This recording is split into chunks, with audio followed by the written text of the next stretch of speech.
Okay, so if you look at any Canadian family, you picture, for example, a Canadian family, they have a child. This child is born into the Canadian system, if you will. This child has a bunch of milestones that they're going to stop off along the way. In fact, one of the very reasons that I'm in this company is because when I was working at the engineering firm that I was with, the lady, her name was Nadia, was working at that firm for 44 years. And when she retired, she had to go back to work because her retirement income wasn't enough. So let's say that the family manages to put some money aside. Let's say they have $500 or $700 a month that they're able to put aside. There are some things that are going to crop up that you need to be aware of that can potentially destroy the person's wealth. What are these things? Number one is tax.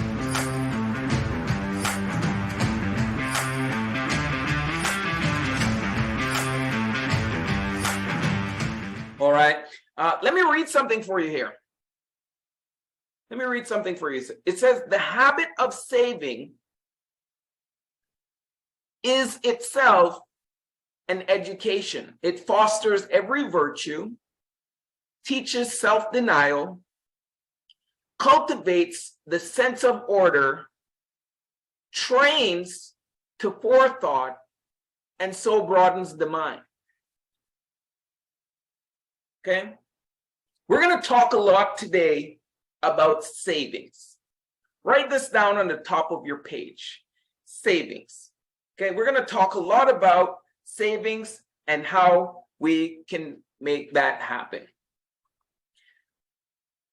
Before I jump into that, I want to look at the major milestones that most Canadians, the majority of Canadians, need to go through.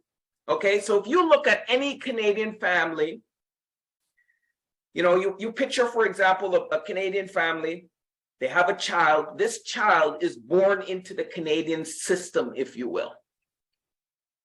This child has a bunch of milestones that they're going to stop off along the way during their life span here on this earth.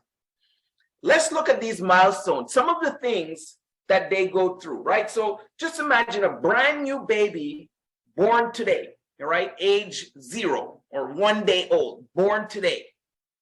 Okay, what are the major milestones? How it affects them? How does it impact with savings? What are some of the things that could potentially impact their savings? What can they do to circumvent that and have a strong plan? All right, does that sound like it's something that is important for families? Yes or yes? So let's look at it. Brand new baby, born today, age 0, first milestone is birth. Okay, first milestone is birth. Now, when this baby is born, healthy baby, born into this earth, we are hoping that the family, parents, i.e., are going to plan properly for the rest of this child's dependent stage, right? The dependency stage. So what do I mean by that? Well, the first thing is the child needs to do compulsory education. Here in Canada, all kids have to do compulsory education, and that starts at around age 5, right? So they start off at kindergarten, right? Junior kindergarten, senior kindergarten, grade 1, grade 2, grade 3, all the way up to high school, graduate high school. Okay, so they go through this compulsory education system. And by the way, we could talk for about an hour on this topic here, but we're not, right? There's a bunch of things there that I don't want to get into today. But for simplicity, they have to go through this compulsory education system. Then they have to start into the college, university. They don't have to, that's optional. They go into the college, university. This happens around 18 to 24. Depending on the situation of the family. Some kids, they want to work a little bit before they go into college, university, or sometimes they want to go into college, university right away, depending on the situation of the family. somewhere between 18 and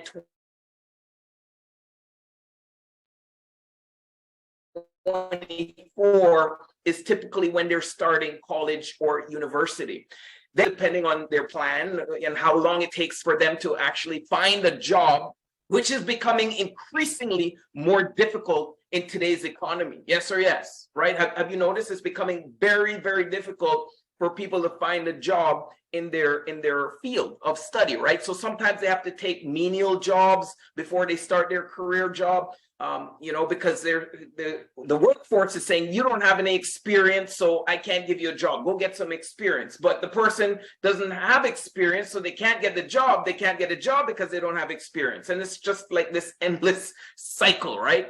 So anyhow, they start their career somewhere around age 24 to 29. Again, it's depending on the circumstances of the family, and each family is different, right? But somewhere between age 24 and 29 is when they're going to start that career. So now we have this baby that was born, went through the compulsory education system, started college or university, and hopefully they didn't start the college or university with debt. All right. Otherwise, they had to take OSAP. Let's say there was no planning in place for the education. They started probably with OSAP.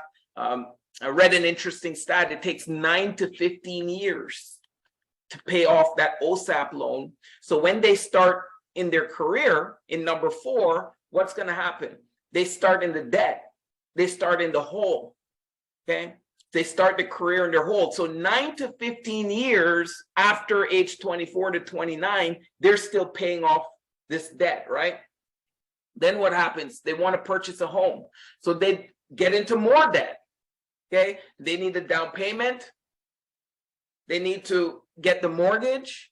They need to start making monthly payments on the home. And this puts them further into the hole. And usually they're in a position to do this around 30 to 35, although that is now getting longer and further out into the future because of what's happening with the interest rates, what's happening with the monthly mortgage payments, what was happening with the home prices that was getting out of hand. So this is actually getting pushed further and further into the future as we speak, right? But on average, it's somewhere between 34 to 35 is when they can expect to purchase their first home. And then they work in their career, they retire somewhere around age 65. All right, retirement age is set at age 65.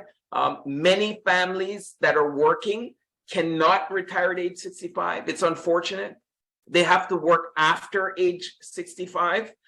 In fact, one of the very reasons that I'm in this company is because when I was working at the engineering firm that I was with, the lady, her name was Nadia, was working at that firm for 44 years. And when she retired, she had to go back to work because her retirement income wasn't enough. Okay, it wasn't enough. And unfortunately, she had to go back to work. She was working part-time. And so she didn't retire at age 65. On paper, she retired at age 65, so she could collect some benefits and so forth, but she still maintained a part-time position so that she could increase her income. More and more families today are not able to retire. It's unfortunate because they don't know that they're going to have this problem until they retire. And then you see inflation starts to increase, and that eats into their retirement plan, right? So what do the family have when they retire? They have old age security. They have CPP, which is not enough. They might have their company pension, and all of these combined, unfortunately, is not enough. So what is going to bridge the gap? It's their personal savings, right? Their personal savings plan. And then they live out their life. Life expectancy in Canada is around age 81. Now, again, this is dependent on many, many factors, but we're just looking at an average here till age 81. So you look at this lifeline, if you will, on these major milestones of the average Canadian, you see every single stage requires what? Them to start saving money, right? They need to save money for their college, university. They need to save money for purchasing a home. They need to save money during their career. They need to save money for retirement. They need to save money for what happens after they're no longer here. All right. So let's look at it. The major savings needs of the average Canadian. Let's break it down. Okay. We're going to go through some of these things. Number one is retirement savings. Many Canadians, it says, are concerned about having enough money saved for retirement and try to put away as much as possible for this purpose. What's the problem? They don't make enough money to put away enough money. Do you see the catch-22 here? Right? They're concerned about it. They're trying. Many Canadians are trying to save money and put money aside for retirement. But the problem is they're not earning enough money. They're not making enough money to put aside. If you look at it, just basic math, right? Person retires at age 65. Okay? Let's say they live till age 81. Let's do some quick math here. Okay? Let's do some quick math here together. So they retired at age 65. All right. Let's say their life expectancy is age 81. That's 16 years. All right. Let's say that they need $4,000 a month. Okay. On average, that's $48,000 a year times those 16 years. They need minimum $768,000 in retirement. So they need a plan that they can save and have $768,000 in retirement, right? Now, keep in mind, there's some things that is going to attack this $768,000. Canada has things like tax, inflation, right? There's some wealth destroyers. There's some things that are going to eat away at this money. So when everything is said and done, they're not going to have, even if they manage to save $768,000, they scrounged and penny pinched and they put it away. At the end, they still will not have $768,000, right? Because of these wealth destroyers. The next thing they need to think about is emergencies. Things happen all the time. They come up, they lose their job, or their car needs repairs, or there's a medical emergency, or their home that they just purchased needs repair, right? So what it says there, having an emergency fund is crucial to cover unexpected expenses such as these things, right? Medical emergency, job loss, home repair, all these things. So it's very important that they have this they have this emergency fund there. The second bullet point says many Canadians aim to save enough to cover at least 3 to 6 months of living expense. What's the challenge here? Many Canadians, although they aim to do that, when saving for their long-term savings, sometimes they find they can't save for their short-term savings, okay? And they leave themselves naked. They leave themselves open to any challenges that come towards them. So savings is very, very important when we understand that we must find a way. We can't leave it to not save, right? We can't say, okay, there's nothing I can do, throw my hands up in the air, forget about it. There has to be a way. We have to find a way. And we're going to talk more about that in a second. So emergency fund is there. Home ownership. Buying a home is often considered a major life goal for Canadians. And many are focused on saving enough money for a down payment, closing costs, and mortgage payments. This is the dream of many Canadians, to purchase and own their own home. But it takes money. It takes money to do that. It takes money to have that home and to maintain that home. Replacing the roof, replacing the driveway, the window breaks, all these things happen, and you have to repair it. You have to keep it going. So the home ownership doesn't only start or isn't only costing you when you purchase it, but also to maintain it throughout the life of owning the home. It's very funny. A lot of people bought homes during this pandemic, and many of the homes that were purchased, because the market was so hot, the sellers were telling the purchasers, if you do a home inspection, we're not even going to consider you. So there's been so many people that bought the home without even a home inspection. And they figured out they bought these homes that was a nightmare. Mold inside, right? Environmental issues. Roof is leaking like crazy. And all these things were undisclosed. So they found themselves way out of their league when they purchased this home because they bought a nightmare. They bought a nightmare. It's crazy. It's crazy, crazy, crazy. The next is education. Many Canadians are also focused on saving for their children's education, whether it's for primary, secondary, or post-education, right? So we got to save for the education. And typically the parents are doing this for the kids. In Canada, you know, many people want to go to college, university. This is a thing, right? Some people go for a second degree, a third degree. All of this requires one thing and one thing only: cash. Cash. And if the family doesn't have it, if the child doesn't have it, what do they have to do? They need to get a loan, right?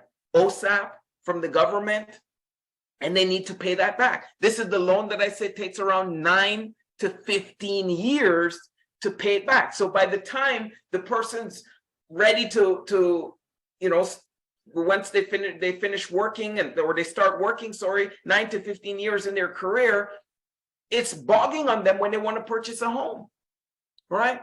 I've met many people in their 50s still paying back the OSAP. They're in their 50s and they're paying back the student loan, right? And it's unfortunate. It's really unfortunate. Then there's short-term goals. If they can manage, there's the short-term goals. They want to travel, take vacation. They have some projects that they want to do back home. And this is a big if. If. Many families put this on the back burner. One day I'll do this. One day I'll do that. One day. And it's in the far distant future, a hope, a wish. Says there are many Canadians also like to save for travel, whether it's for a family vacation or a trip abroad. Sometimes they want to start a little project back home. They want to give to charity. They want to donate. They want to do something of the sort, right? A passion project. And they have these short-term goals. So this is beside the emergency fund. They have the short-term goals.